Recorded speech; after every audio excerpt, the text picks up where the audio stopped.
Hi, everyone. Welcome to another amazing topic of conversation. Before we dive into this today's topic, I want to thank my sponsors, South Florida PBS and their immersed experience, DaVinci, which I can tell you it's amazing.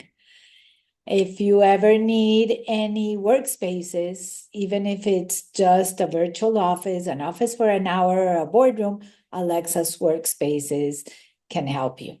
And if you want to become an entrepreneur online, Hermosa Mujer will be able to help you as well. So, Arathi, thank you so much for joining us. Thank you for having me today, Gladys. I know this is a very, I don't even know how to name it, but it's a very talk topic today. So, DEI. And before we even start our conversation, I just want to say that DEI, or diversity, equity, and equality, has been implemented or was implemented through the Civil Rights Act of 1964. And it was implemented because it really concentrates on prohibiting discrimination based on race, color, religion, or nationality. So it has been implemented decades ago.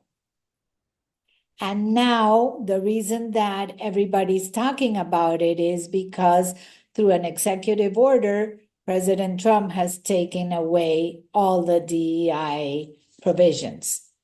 And there's a lot of misconception on what DEI is. There's a lot of going back. So this is the reason that as chair of the Miami Beach Chamber, I wanted to speak to you so we can clarify what it is, what's going on, and everything. I'm actually the chair of the DE&I Council at the Miami Beach Chamber. I'm not chair of the chamber, but I'm chair of the DE&I Council. So thanks. Sorry for that's the okay. Just wanted to make it clear. for the mix. So first of all, what are the implications of pulling it back? So the implications, I mean, there's different places where it's being pulled back. So I think, what you're referring to is how they said that federal government is going to get rid of all of the DE&I programs, right? In the private sector, it's up to the business. Some businesses are pulling away from DE&I programs. Some are still moving forward with them. So, but the implications in federal government and with the businesses that are pulling back on it, there are a wide variety of implications because DE&I is so vast. First of all, when it comes to DE&I, there are different areas of it. One is training your employees to understand what diversity, equity, inclusion mean. Another level is making sure that you have a diverse workforce, making sure that you have a diverse workforce in leadership. And another place where most organizations do not focus on is, or the really important piece is equity, is doing a pay gap analysis and ensuring that women are paid equally to men, or different races are paid equally to each other for the same experience and the same level of jobs. So that's a piece that most businesses are not even, looking at, that they need to, when it comes to the equity piece. But scaling back on the programs of training and, creating a diverse workforce, when people don't understand, it affects the bottom line. When you have a diverse workforce, your profit actually goes up. So that's one thing businesses are not going to need to understand. But really, in general, outside of profit, organizations that have a diverse workforce are just better cultures, right? And when you have a better culture, you have high performing teams. So your performance is going to go down when you are not implementing these type of trainings and these type of concepts within your organization. The biggest misconception is, and that I've heard all this week, is that people think that they need to hire somebody of color or another ethnicity as opposed to a white man or woman? Yeah, it's a big misconception. And one thing I want to add, the biggest issue, I wanted to give one of the reasons that people don't think about why will happen when these things are scaled back. So I wanted to let people know that you're not going to have as high a performance. But of course, the major reason is we don't want to have be there. We don't want there to be more discrimination. Um, when people think that it is not based on merit, it's such a myth. I like to give this metaphor. If you have a talent scout for, say, a major football team, and they're looking, say it's a major college football team, and they're looking in one area at certain schools for players, all diversity, equity, inclusion is broadening that area. For a talent scout to only look in one area, they're going to miss out on really great talent. But if they look at maybe three different areas, they're not going to pick somebody that isn't talented for their team. They're not going to do that. They're just broadening where Correct. they're looking for. So that's what happens. That's what goes on with diversity, equity, inclusion. It's not saying we're going to hire you just because you're a woman or you're black or you're, whatever, or you're based on your sexual preference. That's not what it's saying. It's just saying out of the pool of applicants that meet the qualifications, we want that pool to be diverse. So nobody is being hired because they are just something. They have to have the skills and have to have the merit to do the Of job. course. We just want to widen that pool because sometimes we have biases and we're not ensuring that it's actually diverse. I mean, and it's really diversity, equity, inclusion is a mindset. So, even though we're scaling back, I'm an optimist that people are already developing these mindsets. When I look at a panel, and if I see that there's four men on a panel, immediately it pops out that there aren't any women. Or if I see it's all, and I'm like, why? Why isn't there an expert on this panel that's a woman?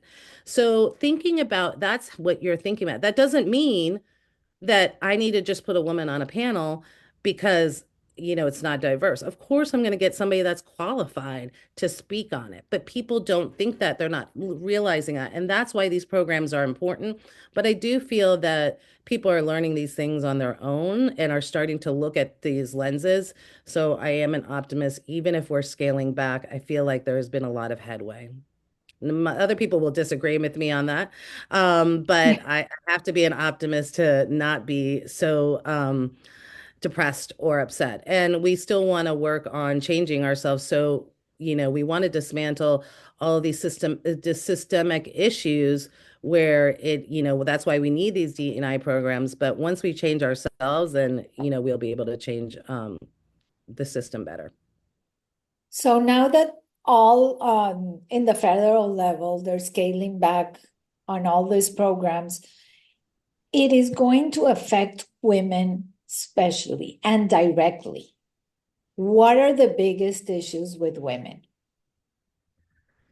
Well, pay equity is the biggest one. And I Paid think equity, yes, I because don't, for this is the one thing with whether, like I said, I don't think that organizations are doing enough when it comes to pay equity.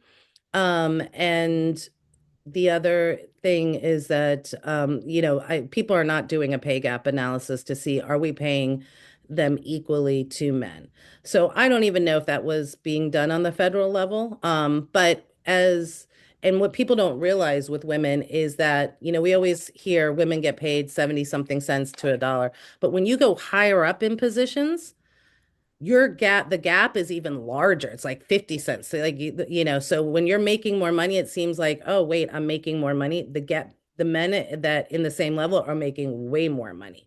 So pay equity is an issue, but you know, economic mobility is an issue when if you're not going to be able to be moved up or overlooked um, because of your gender, that affects a lot of things. The mobility of women to be able to move up.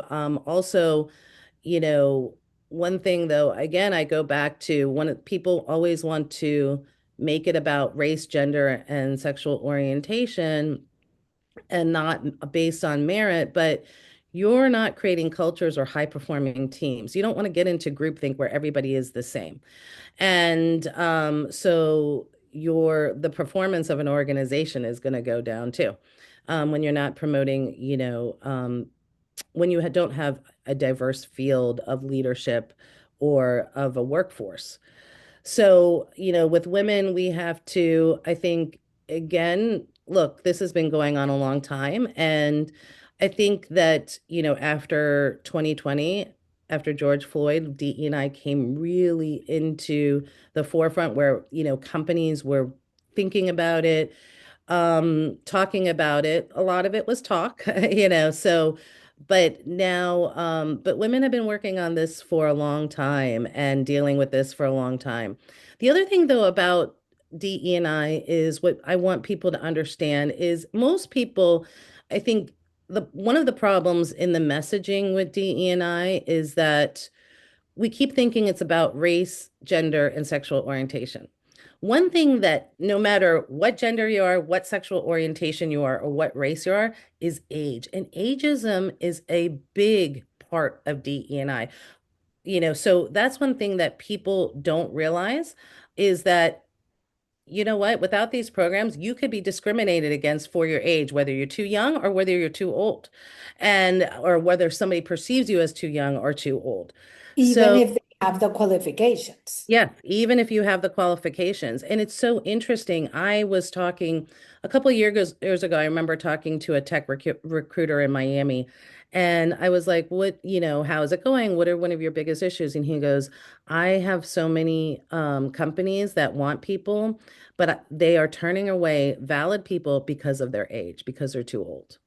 And I was like, wow, and it's something that everybody is going to face when they're young or old. And the other thing too that DE&I falls under is accessibility.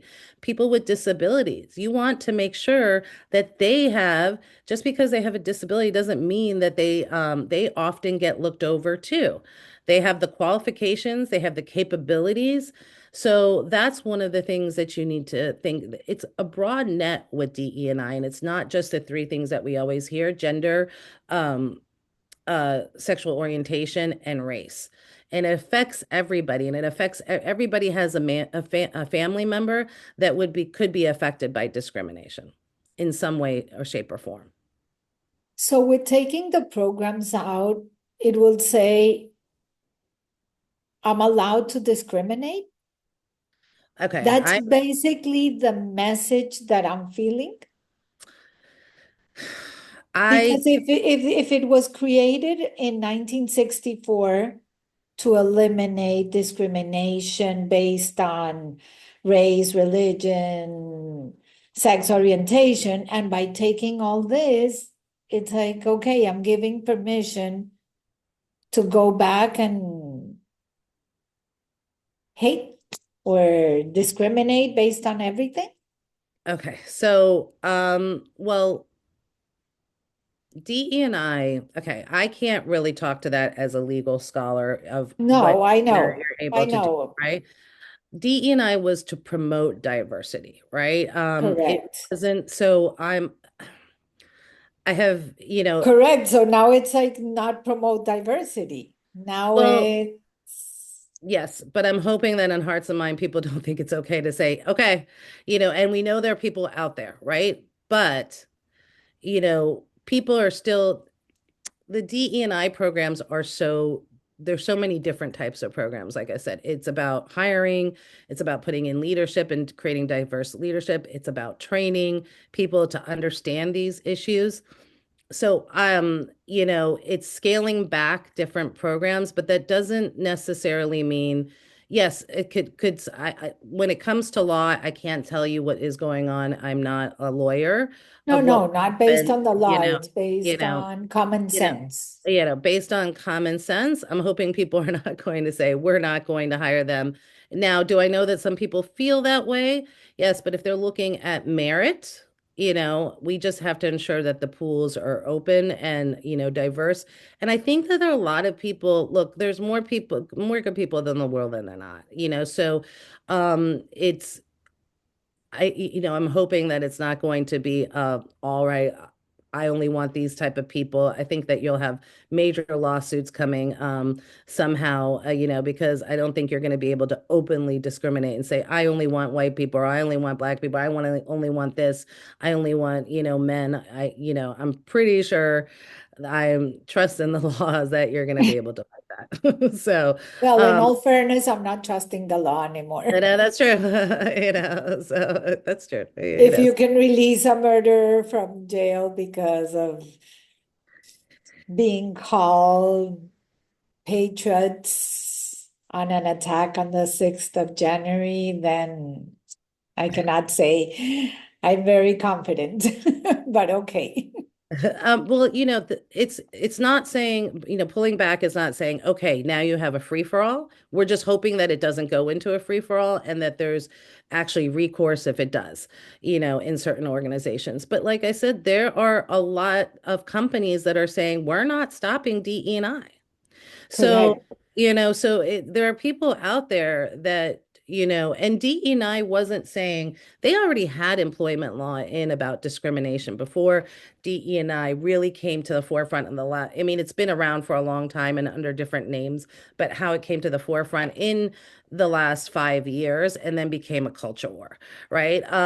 So those things, there were things in place, we've been in the workforce for decades, right? So, and look, I was my background is technology. I was a woman in tech I 20 mean, I years ago, don't know. right? Yeah, So there was no women of color. It was all men, and no women, right? There was very, correct. I mean, I was always in rooms being the only woman. It has changed a lot today. Does it still need to change? Yes. But there's a concerted effort within, a lot of people to get more women in tech, to, understand that there need to be diverse rooms. So it's there. The mindset is changing. Yes, but the mindset is changing. But for example, there's a study on the World Economic Bank that it's going to take us more than 200 years to close the equity gap. Like Yes. women Look, are still today paid 84 cents to a dollar, a white woman to a white man. For Black and Hispanic women, it's even less. yes. Now, if we're looking at, look, I think again, even when it comes to DE&I, when we talk about equity, we have so far to go. And when I look, I'm trying to be an optimist to be able to deal and not be depressed, right? To believe in people. Now, do we need to have certain things in place? Look, from me from the Women's Fund, I'm the immediate past chair. I work on these issues because they're issues. So I'm not, Right. ignoring issues, right?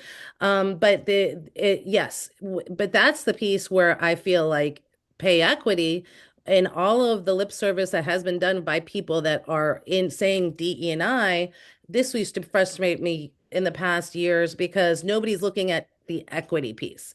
Okay, we might be making diverse and we still have a long way to go to put women in leadership positions and having a diverse workforce. But are we even looking at the equity piece and making sure that they get paid equally? So that piece still needs to happen.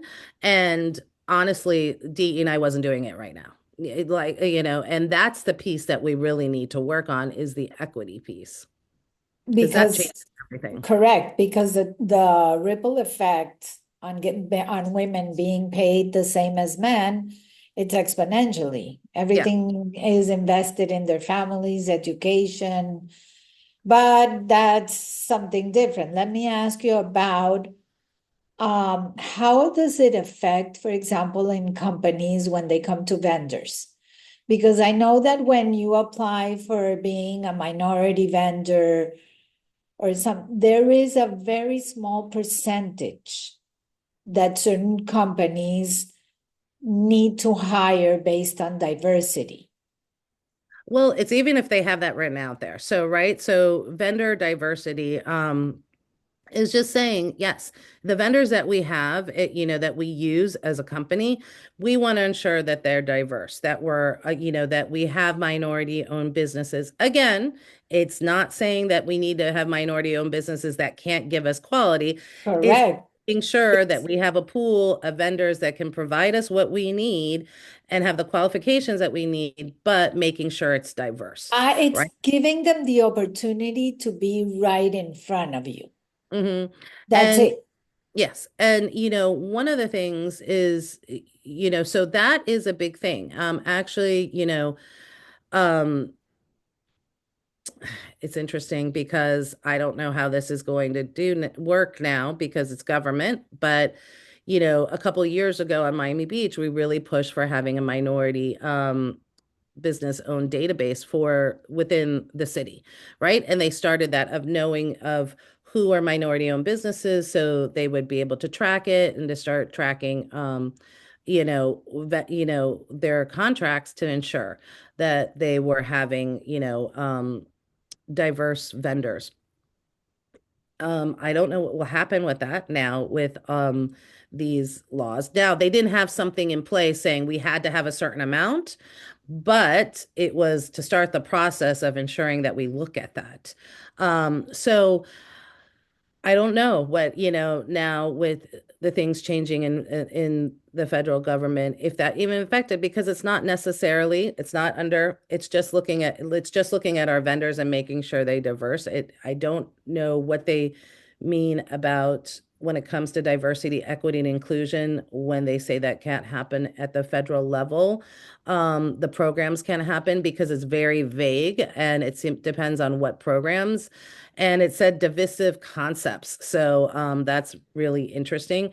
So I'm not sure what will happen there, but when it comes to vendors, it's definitely ensuring that you have a wide range of vendors that are not just owned by um The the big majority. companies. Yeah, Correct. I yeah, mean, and it's interesting, again, like when I say mindset, I had one time I was doing a training, leadership training for a Fortune 500, and I was in the process of the giving them my proposal, and they had decided to go with my proposal, but they thought I was too expensive. And two people who were on their select committee, they were women, were like, look, if we say that we're talking about diversity and we're talking about, women, and why wouldn't we pay her this, right? And it was like two people went for bat for me in that way.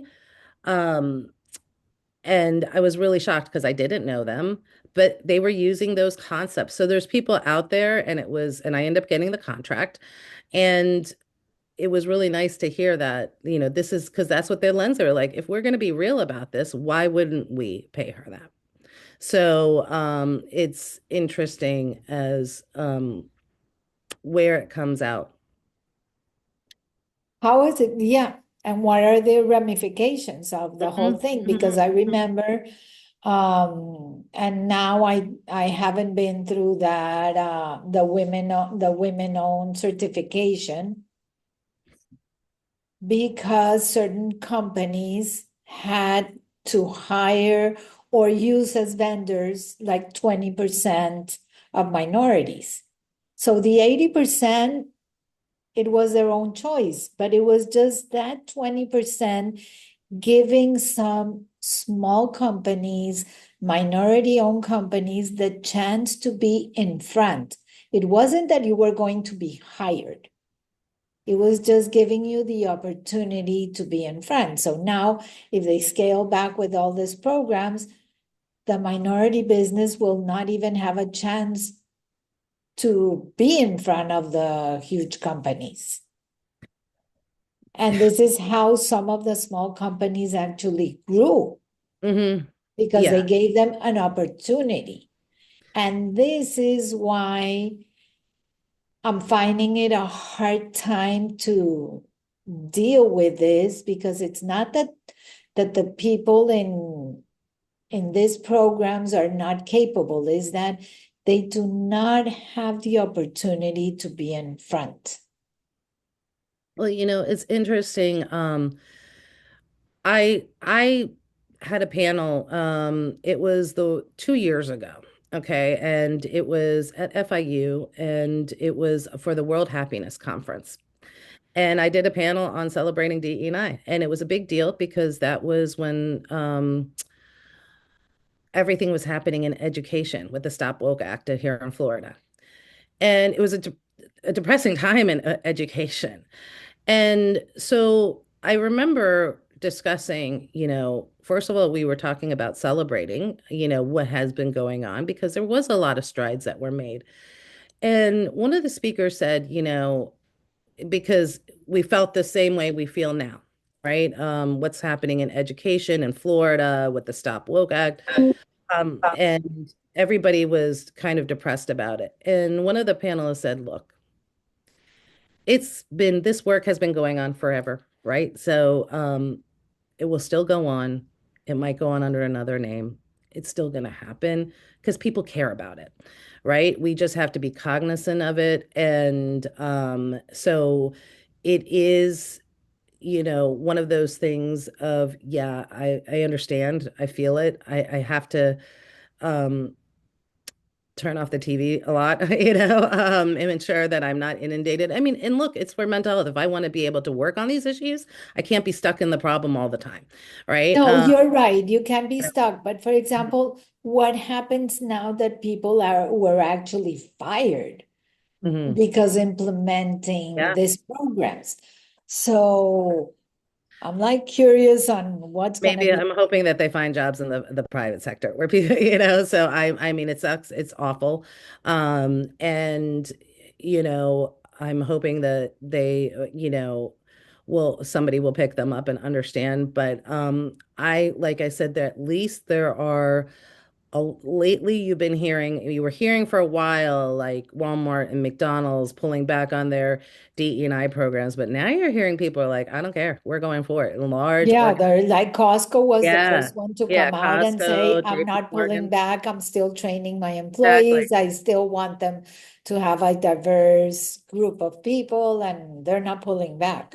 And you know what people don't realize is, I was happy when Jamie Dimon said the same thing about JP Morgan. He's like, no, we're going to go full force.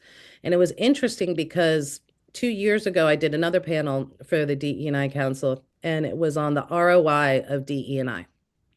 And I actually had a head from JP Morgan here and in Miami and a director, and he was Black, and he was saying, one of the things that opened up was when it comes to ROI was they weren't even going after wealthy Black individuals.